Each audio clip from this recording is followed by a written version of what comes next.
한양을 지키던 산성, 남한산성. 굽이진 산길과 견고한 성벽 사이에는 우리 신앙의 깊은 기억이 깃들어 있습니다. 조선시대의 남한산성은 군사 행정의 중요한 거점이었습니다. 그러나 박해 시대에는 신앙을 지키려 했던 이들이 끌려와 갇히고 신문받고 목숨을 바쳐야 했던 순교의 터가 되었습니다. 남한산성에는 최초의 박해로 알려진 1791년 신해 박해 때부터 천주교 신자들이 투옥되었다는 전승이 전해집니다. 이어 신유박해, 기해박해, 그리고 병인박해에 이르기까지 수많은 신자들이 이곳에서 신앙을 증거했습니다. 참수와 교수, 장설과 같은 혹독한 형벌 속에서도 그들은 하나님을 향한 믿음을 저버리지 않았습니다. 남한산성에서 순교한 이들은 실제로 300여 명에 이를 것으로 추정되며 현재까지 행적이 확인된 순교자만 약 36위에 이릅니다. 그 가운데는 신유박해 때 순교한 복자 한덕운 토마스를 비롯하여 성 김성우 안토니아 일가인 김덕심 아우구스티노, 김윤신 베드로, 김성희 암브로시오와 이천 단내 출신의 정은 바오로, 정 베드로 등이 있습니다. 한덕운 토마스는 위험을 무릅쓰고 처형된 교우들의 시신을 찾아 수습하고 장례를 치렀습니다. 죽음 앞에서도 교우를 외면하지 않았던 사람. 그러나 그 사랑은 결국 그를 체포하게 했고 한덕운 토마스는 남한산성 동문박 형장에서 참수되었습니다.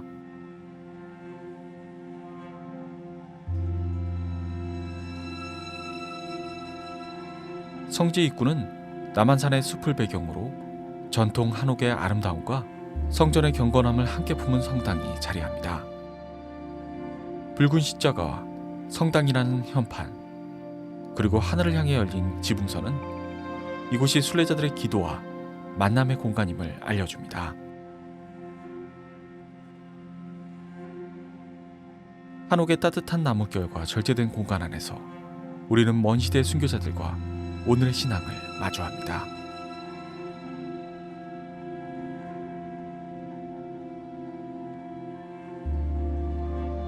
성당 안으로 들어서면 가장 먼저 시선을 이끄는 것은 제대 뒤편의 십자가입니다. 이 십자가는 박해 시대 순교자들이 견뎌야 했던 모칼의 현상을 하고 있습니다.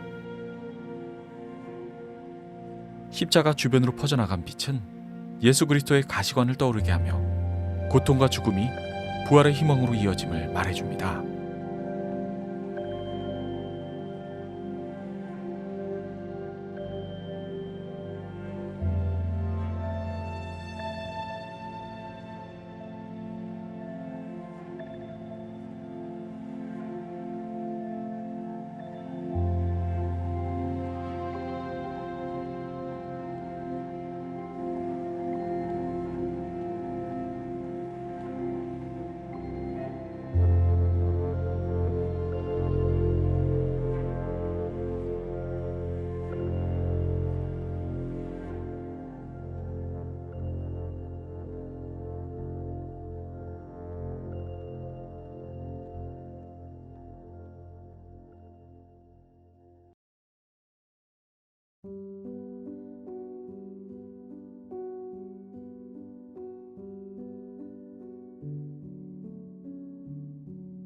성당 뒤편 산자락에는 예수 그리스도의 순환 여정에 따라 걷는 십자가의 길이 이어집니다.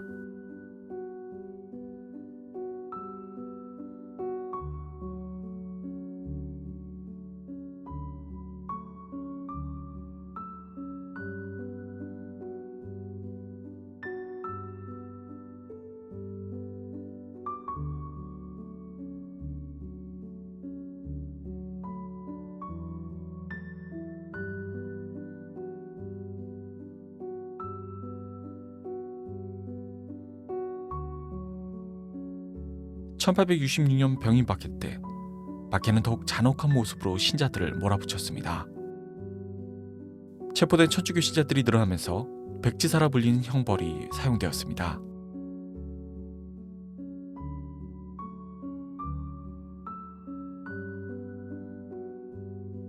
손을 뒤로 묶어 움직일 수 없게 한 다음 얼굴에 물을 붓고 한지를 겹쳐 덮어 숨을 막히게 하는 참혹한 형벌이었습니다. 1866년 12월 8일 정은 바오로를 비롯한 많은 신자들이 남한산성에서 이 형벌로 순교한 것으로 전해집니다.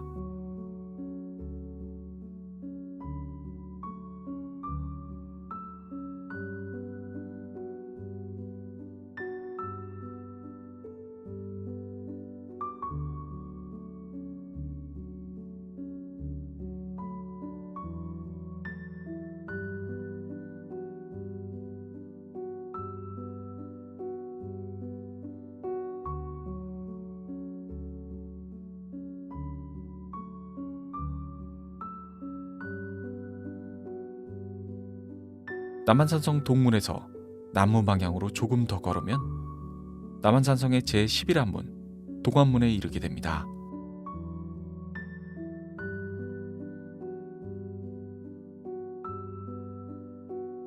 적의 눈을 피해 드나들 수 있도록 만든 비밀통로였던 이 문은 박해의 시대를 지나며 시고문이라 불리게 되었습니다. 남한산성에서 순교한 이들의 시신은 이 문을 통해서 성박 계곡으로 옮겨졌습니다. 제대로 장례조차 치르지 못한 채 오랫동안 방치되었고 짐승들에 의해 훼손되기도 했습니다. 살아서 성 안으로 끌려왔던 이들은 죽음 뒤에야 이 좁은 문을 지나 성 밖으로 내몰려야 했습니다. 오늘 시고문 밖의 계곡은 이름 없이 쓰러져간 순교자들을 기억하는 또 하나의 무덤과 같은 곳입니다.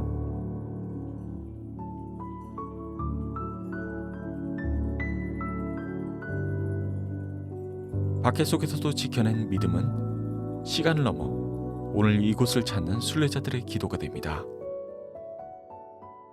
이 성지는 고난 속에서도 꺼지지 않았던 순교 신앙의 빛을 조용히 전하고 있습니다.